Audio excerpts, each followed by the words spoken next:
tao is unemployed or wala pa sa trabaho. Inara na ako. Next is, narito ang mga mabuti at masamang epekto ng pagiging unemployed. So, ang mabuti epekto nito ay wala kang gagawin trabaho.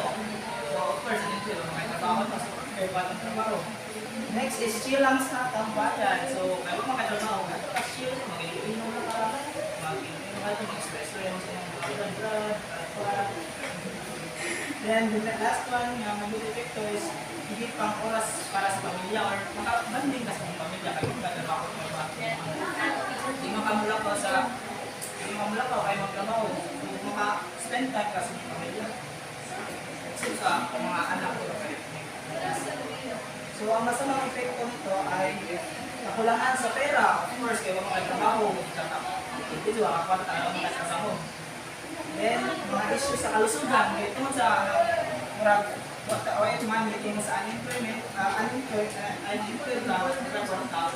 So, may possibility na ang inyong health kung yung mga kailangan niya yung mga money kaya for example, vitamins or sa surroundings ko sa pamilya or ninyo.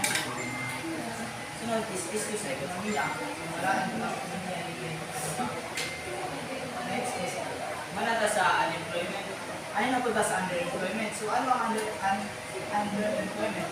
Ito ang isang magagawa. Ang isang magagawa ay maaari ituring na underemployed kung sila ay employed. Ngunit, ang kanilang trabaho ay isang part-time job.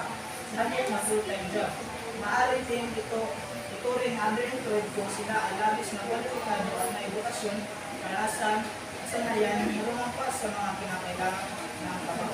So, ang underemployed ay is dahil siya sa unemployed, unemployed ang trabaho no. Ang underemployment na trabaho pero part-time job ra or kanarapan sa mantala or di ra siya for gusto makina lang ang adlaw ang underemployment. Matawag ko lang underemployed kung sila ay labis na kwalipikado at may edukasyon, karanasan, kasanayan na lumampas sa mga kinakailangan ng trabaho.